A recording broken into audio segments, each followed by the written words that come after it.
महाराष्ट्र विधानसभा चुनाव में 2 सप्ताह का समय और शेष बचा है, जिसके चलते अब सभी पार्टियों के नेता और उनके उम्मीदवार अपनी एड़ी चोटी का जोर लगा चुके हैं। एनसीपी की एक पदाधिकारियों की मीटिंग के बाद हमने वहां के नेताओं से बात की। हमने उनसे पूछा कि गठबंधन के बाद क्या अब एनसीपी पर इसका कुछ बुरा असर देखने को मिलेगा। तो उनका कहना है कि गठबंधन टूटने से उन्हें कोई फर्क नहीं पड़ता, बल्कि एक अच्छा मौका मिला है जनता के सामने अपने आप को दिखाने का। और क्या कुछ कहना है एनसीपी के उन तमाम नेताओं का, आइए आपको भी सुनाते हैं। मेरे को 5 साल लोगों ने चुन के दिया, जो लोगों का काम था वो मैंने किया है। सिर्फ मेरा एक काम बाकी है, वो पानी का काम मैंने 80% किया, 20% काम बाकी है। वही मुद्दा लेके मैं लोगों के सामने जाऊँ। लेकिन इधर भी हमारा जो हाईवे है, आज किधर आप बोरोली में जाओ, किधर भी जाओ, लेकिन हमारा जो काशीमीरा से इधर का रोड जो बना है, तो बहुत अच्छा रोड बना है। ट्रैफिक का आपको किसने बोला, मेरे को मालूम। 365 दिन तो ऑफिस में बैठता हूँ। हमारे कमिश्नर भी इलेक्शन से पहले जाके आए और वो कमिश्नर ने बोला कि 2 महीने में एमएमआरडी से भी आपने पास करके रखा है, 2 महीने के अंदर अपना स्कीम पास हो गया, ऐसा मेरे को कमिश्नर ने भी बोला। तो शायद अभी 2 महीने का 4 महीना हो, 6 महीना हो, इतना सारा लोगों ने तो तकलीफ उठाया। तो हमारे इधर का मीरा भाईंदर का पब्लिक समझदार है, वो 6 महीने तक मेरे लिए रुकेगा और हम अच्छा काम उनका पानी का बंदोबस्त करके देंगे। पहले गठबंधन टूटा है, इससे पार्टी को झटका नहीं लगा, उल्टा सभी लोगों को काम करने के लिए संधि मिल रहा है इस वजह से।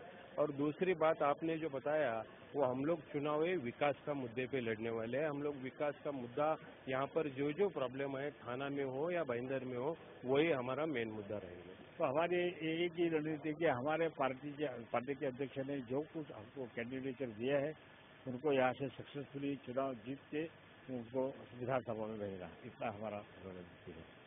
बाकी का जो आगे का डिसीजन होगा वो खुद पवार साहब सोचेंगे और करेंगे। जो आघाड़ी पिछले 15 सालों से इस महाराष्ट्र में रही और उन्होंने लोगों की सेवा की, और इस वक्त हम साथ में, ये इसका दुख सबको है। लेकिन जब चुनाव होता है तो हम लोगों की सेवा करने के हिसाब से आगे बढ़ते हैं। इस वक्त 4 मुख्य पार्टियां हैं, एनसीपी, कांग्रेस, शिवसेना, बीजेपी, इनका गठबंधन युति आघाड़ी नहीं रही। अभी वो अपने अपने हिसाब से लड़ रहे हैं, और जो मनसे है वो अपने हिसाब से लड़ रहे हैं। तो हम एक बात जरूर बता सकते हैं कि इसमें 100% डिवाइड तो वोट होने वाले हैं, लेकिन हमारे जो वोट है वो फिक्स हो गए हैं। और आपने देखा होगा कि पिछले चुनाव में मेरे सांसद के वक्त में एक देश में अलग माहौल था, और उसका तकलीफ हमें जरूर हुआ था। लेकिन आज के 100 साल के दिन के बाद लोगों को पता चला कि दाल आटे का भाव क्या है। वो वही चीज है जो ये लोग बोल रहे हैं, वो कुछ सच नहीं है। और इसलिए आप देख रहे हैं कि मोदी जी की जो एक पीक था, वो हमारे महाराष्ट्र में, खासकर इस इलाके में आपको दिखने के लिए नहीं मिल रहा है। और इसलिए हमें पूरी उम्मीद है, और हमने किए हुए काम, जैसे सांसद के तौर पे हमने किए हुए काम, माननीय महापौर इन्होंने किए हुए काम, माननीय गिलबर्ट मेंडोसा जी ने किए हुए काम, जो मेरा भाईंदर इलाके में है, जो थाना इलाके में हमारे जो जगदाले साहब जो हमारे उम्मीदवार है, उन्होंने वहाँ किए हुए काम, बाद में यहाँ गिलबर्ट मेंडोसा जी वो खुद एमएलए करके किए हुए काम, ये सब किए हुए काम हम जनता के पास लेके जाएंगे। और जनता को अभी इसमें तय करना है, और हमें पूरी उम्मीद है कि जिस तरीके से जो एक वेव थी, वो वेव निकल गई, लोगों को पता चला सच और झूठ क्या है। और हमें पूरी उम्मीद है कि हमने किए हुआ काम और लोगों से हमारी अटैचमेंट, इससे ये दोनों सीट एनसीपी हम ये जीत के लाएंगे। अभी वो कैसे जीत के लाएंगे, कुछ रणनीतियाँ ऐसी होती है जो बता से अच्छा वो करने में उसमें कामयाबी मिलती है, तो वो जरूर होगी। और मैं पूरे दावे के साथ कहना चाहूँ कि दोनों सीट एनसीपी कांग्रेस यहाँ जीतेगी। अरे यहाँ आपने देखा होगा कि भैया कांग्रेस और एनसीपी का गठबंधन था, बातचीत चल रही थी।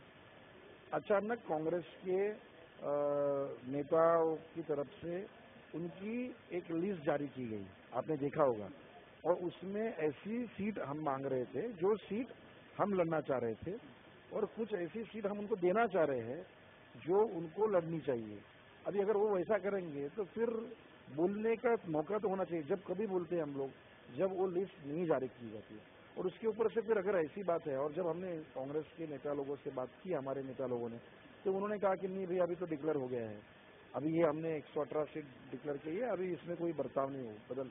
और उसमें से करीब 10 सीट ये एनसीपी और कांग्रेस एक दूसरे से एक्सचेंज करने वाली थी। इसकी बात सिर्फ दिल्ली में हो रही थी, दिल्ली के लोग बोल रहे हैं कि इन्होंने अचानक डिक्लेयर कर दिया। अभी मैं समझता हूँ कि हमें इस बात में दुख है कि ऐसे जब गठबंधन की बात होती है तो हमें एक दूसरे के ऊपर विश्वास रखना चाहिए, और वो विश्वास कहीं तो टूट गया ऐसा जब पार्टी को लगा, तो हमने खुद ये बनकर ये निर्णय नहीं लिया, कांग्रेस ने डिक्लेयर कर ली। इसकी वजह से फिर एनसीपी के लोगों के पास चारा ही नहीं था, और इसलिए हमें ये पूरा हमारा जो विकास लेकर हम प्रचार में उतरे, और इसकी वजह से आज हमें और कांग्रेस को अलग लड़ना पड़ रहा है।